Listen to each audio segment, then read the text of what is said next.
시청자 여러분 안녕하십니까? 토요일 아침 여수 MBC 뉴스투데이입니다. 여수와 거문도를 오가는 여객선의 운항이 당분간 중단될 전망입니다. 여수지방해양수산청에 따르면 어제 출항 예정이었던 조국호의 프로펠러에 나무 토막이 발견돼 수리에 들어갔으며 빨라야 내일 오후에나 운항이 가능할 것으로 보입니다. 조국호는 여수와 거문도를 오가는 줄리아 아쿠아호가 정기 검사에 들어감에 따라 대체 선박으로 투입됐습니다. 수산 경기 침체 속에서도 전남의 기어 가구 증가세가 이어지고 있습니다. 전라남도는 지난해 265가구가 서울, 경기 등 다른 시도에서 도내로 기여하는 등 젊은 인구 유입으로 고령화돼가는 어촌에 활력을 주고 있다고 밝혔습니다. 전라남도는 기여 가구의 증가 이유로 양식 면적이 가장 많은 전남으로 기여할 경우 상대적으로 고소득 기회가 많다는 점이 유리하게 작용한 것으로 분석하고 있습니다. 철강과 석유화학이 주력 산업인 광양만권이 제2의 도약기를 맞고 있습니다.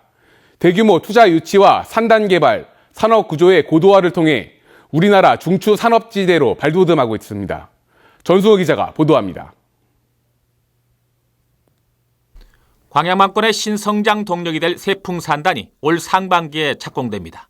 전체 300만 제곱미터 가운데 외국인 투자 지역과 기능성 화학 소재 클러스터 부지 66만 제곱미터가 우선 개발됩니다. 1,500억 원이 투입돼 고부가가치의 정밀 화학 소재 연구 개발과 생산 시설이 집적화됩니다. 노후화된 여수 국가산업단지는 경쟁력을 갖춘 혁신산업단지로 탈바꿈됩니다. 앞으로 10년간 3,250억 원으로 안전 인프라 구축과 근로자 정주 환경 개선 등 모두 20개 사업이 시행됩니다. 오는 2024년까지 혁신 사업을 성실히 이행한다면 일자리 창출 2만 명, 투자 유치 10조 원의 경제적 효과가 있을 것으로 분석되고 있습니다. 여수 산단과 광양 제철소 간에는 부생가스를 교환하는 해저 터널이 건설됩니다. 업체가 분담하는 2천억 원으로 3.8km의 해저 터널이 구축돼 버려지는 폐가스를 기초원료나 에너지로 재활용합니다. 광양 배후단지에는 3,200억 원이 투입돼 336실의 특급 호텔 등 복합 관광 숙박시설이 들어섭니다.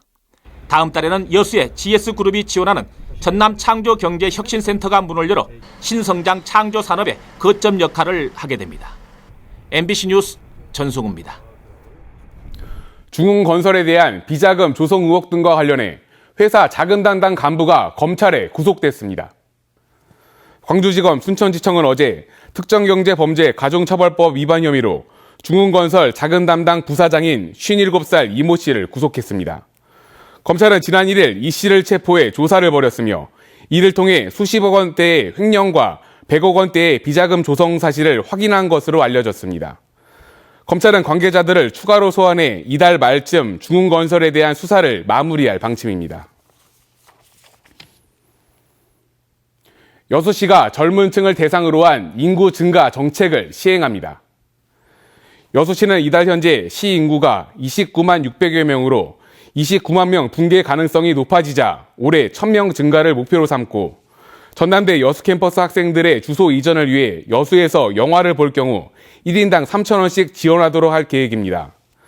또 5명 이상 새로 전입하는 여수산단 직원들에게 1인당 20만 원씩 전입 축하금을 지원하는 현행 제도에서 5명 이후에 1명이라도 추가로 전입해오면 같은 금액을 지원하는 변경안을 심의위원회를 거쳐 시행할 방침입니다. 매화나 진달래꽃 피는 봄이 오면서 지역에선 축제가 이어지고 있습니다. 이런 축제를 가보면 천막이나 길거리에서 음식을 파는 행상을 꼭 볼 수 있는데요.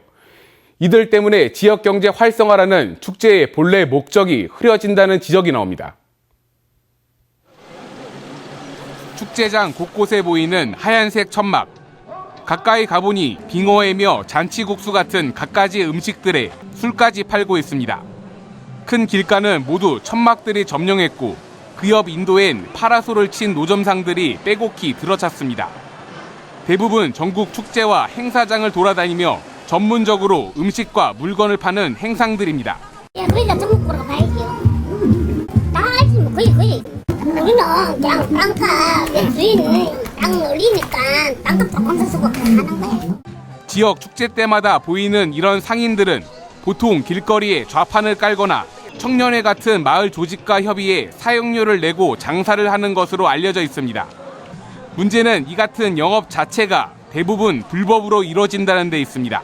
위생법 위반으로 무신고 영업행위에 속합니다. 나머지 사이즈에 이제 개인적으로 천막을 치고 하신 분들은 불법이었습니다. 위생점검 자체가 없다 보니 식중독 같은 사고 위험이 크고 축제장만 북적거리고 정작 시내는 썰렁한 현상이 벌어지기도 합니다.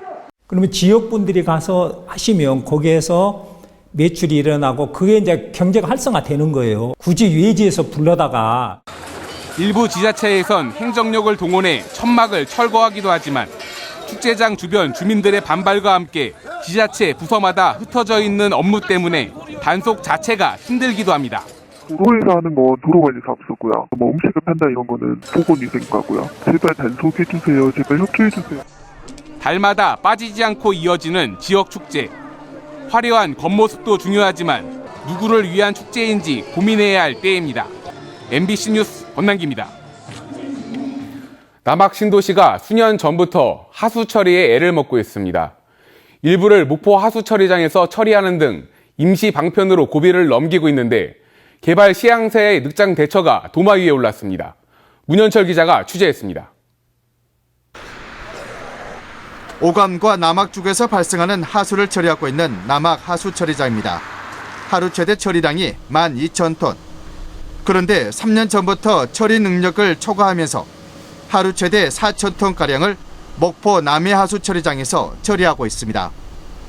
남학 신도시 인구가 하수 계획 인구를 16,000여 명이나 초과한 5만 3천여 명에 달해서 하수 발생량이 처리 능력을 넘어선 겁니다.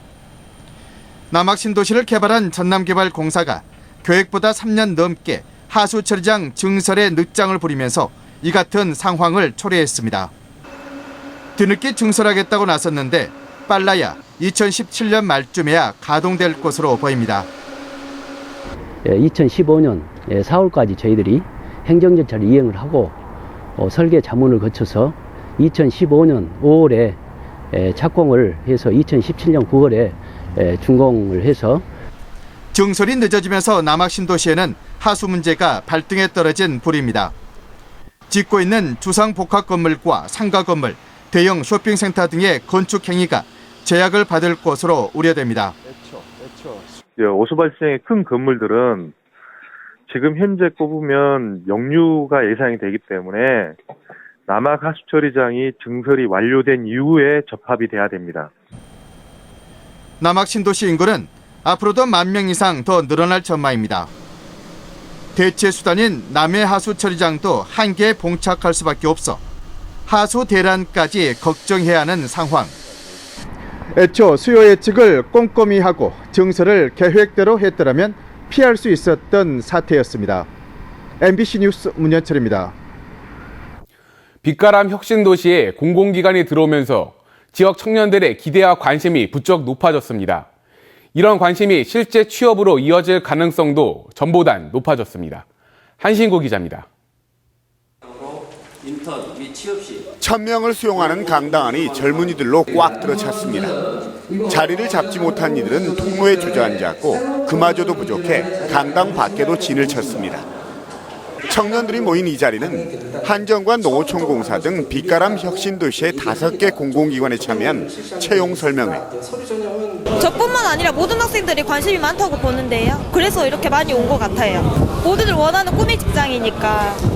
구직자들에게 공기업은 원래부터 인기였지만 빛가람 혁신도시의 기업들이 이전한 뒤로 지역 대학생과 특성화 고등학생들의 관심이 한층 높아졌습니다. 많은 사람들이 광주대에서도 이렇게 준비하는데 정말 경쟁률이 세겠구나 라는 거를 솔직히 주변 친구들만 봐도 체감을 할 수 있어요. 공기업들은 지역 젊은이들을 채용 과정에서 우대하고 있습니다. 지역 인재를 채용하기 위해서 기존에 이미 서류 가점을 3%씩 드리고 있고요. 그래서 추천 전형이라든지 채용 우대형 인턴이라든지. 농어촌공사는 전체 채용 인원의 10%, 농수산식품유통공사는 지역 인재 채용 인원의 20%를 광주 전남에서 선발하겠다고 밝혔습니다. 공공기관 채용부터 적용하기로 한 NCS, 즉 국가직무능력표준은 단계적으로 도입하기로 했습니다. 5개 공공기관이 밝힌 올해 신규 채용 규모는 1000여 명. 공기업 이전과 우대 정책 등으로 좋은 일자리를 잡을 기회의 문이 지역 청년들에게 조금 더 넓게 열리고 있습니다. MBC 뉴스 한신구입니다.